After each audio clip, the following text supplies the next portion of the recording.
السلام عليكم، مرحبا بكم على قناتنا شانيل. كنتمنى تكونوا بألف خير وبصحة جيدة. اليوم غادي نشارك معكم الخبز ديال تافورنوت اولا ديال الفران ديال العواد والطريقة باش صوبوا راجلي، فبقاو معايا.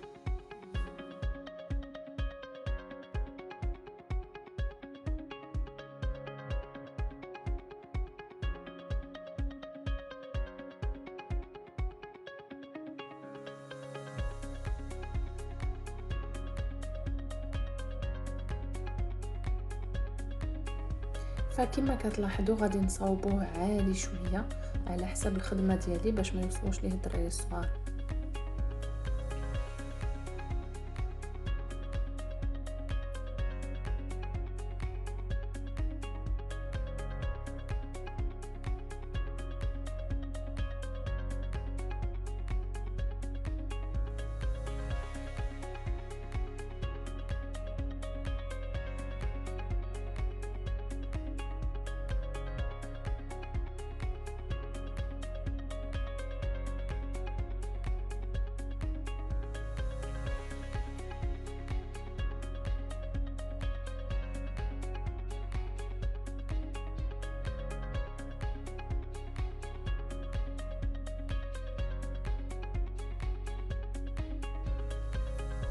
وهنا استعملنا الياجور اللي كيتستعمل في الباربيكيو، حيت هو اللي كيصبر على حسب درجة الحرارة ديال الفران اللي هي مرتفعة.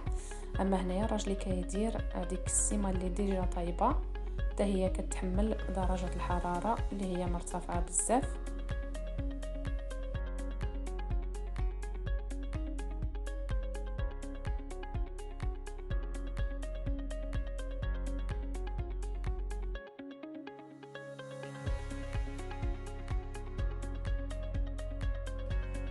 صافي وصوب ليه راجلي ما شاء الله عليه هذا الباب من الخشب، دار ليه الحديد من الداخل باش ما يتحرقش مع الالومنيوم. صافي ها هو كمل، ودابا خصني نطيب فيه الخبز. دابا غادي نوجد الخبز، العمارة ديال الخبز نخليكم تشوفوا الصور ونتلاقاو من بعد.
صافي وشرينا الحجر اللي غنديرو في الطاوه اللي غتدخل للفران.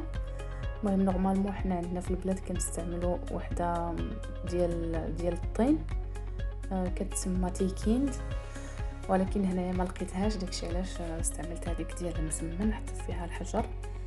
صافي المهم مازال ما عنديش الماتيريال باش نبقى نقلبو لداخل.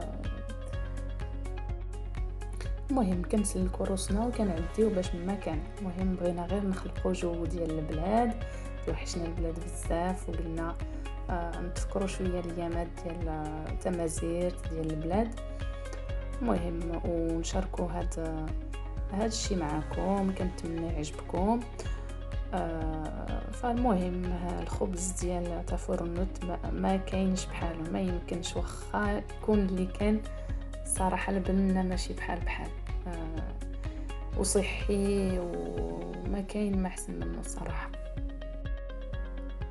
المهم وصلنا لاخر الفيديو، كنتمنى ما تبخلوش عليا بتعليقاتكم وباللايكات ديالكم وبالدعم ديالكم. حاولوا تاكلوا الحوايج الصحيين، المهم نحاولوا نبعدوا على الحوايج اللي ما مزيانينش للصحه ديالنا.